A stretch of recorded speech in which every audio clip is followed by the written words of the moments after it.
We say good evening, but it's not a good evening, all right? Pretty shortly, you know, the mayor, the PC, and the PBA will address you about the incident that took place tonight. After that, we'll take maybe 2 or 3 questions. Obviously, you can understand why. It's a very active investigation. Anybody with follow-up questions can always reach out to DCPI, okay? Without further ado, Mayor Eric Adams. Thank you. We lost Jonathan tonight, and Stephanie, his wife, speaking with her was extremely impactful. It brought me back at the beginning of my term as mayor, speaking with the family members of Officer Rivera and Mora, and just feeling that intense pain, hoping that it was not true. It was because of a senseless act of violence Rapid response to that we witnessed. A person had a total disregard for the safety of this city.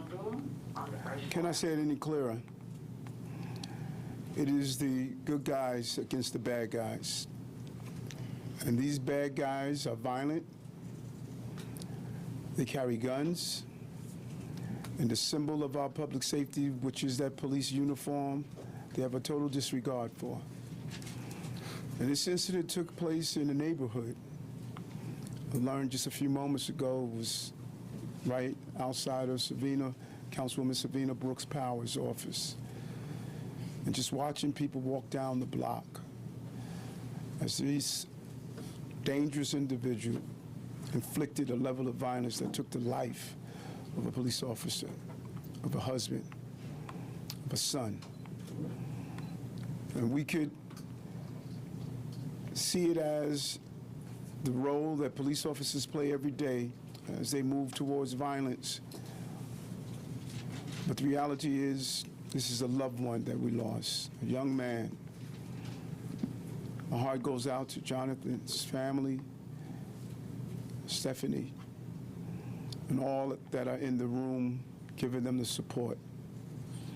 This is a devastating moment, one of the most difficult processes I have as the mayor of the city of New York. It's my obligation to keep the men and women who wear that uniform safe.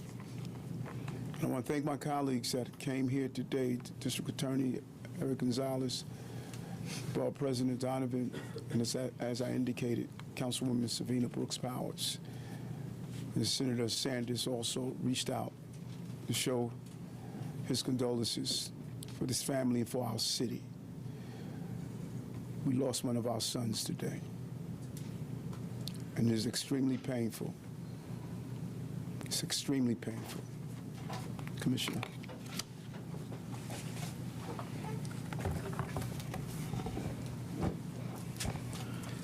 This evening on a Queen Street, a uniformed New York City police officer was shot doing the job we asked him to do.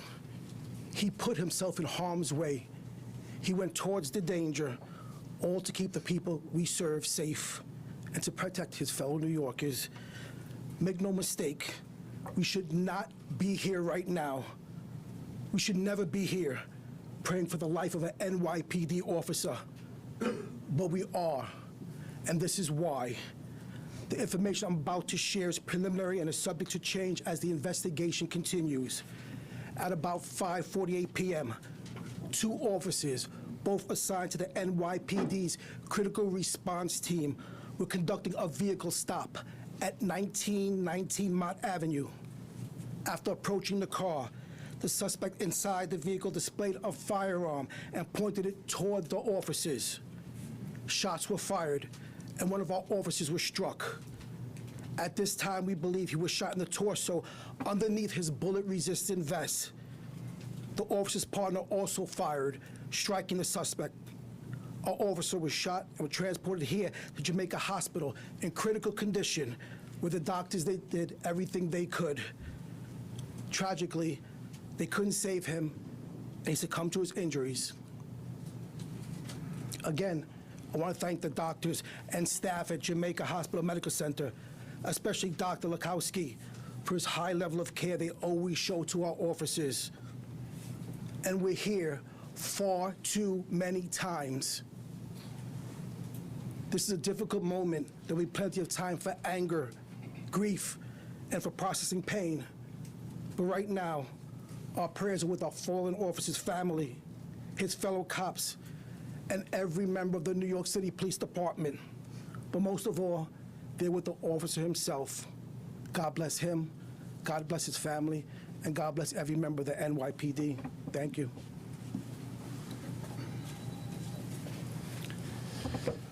Right now, we need the prayers of every single New Yorker.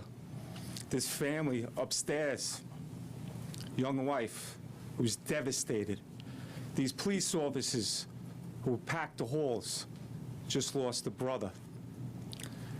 Our hero police officer confronted this dangerous individual, knowing that he was putting himself at risk, knowing that he had a family waiting for him at home. But he did it to protect the people of this city. And we need every single New Yorker to be with this family.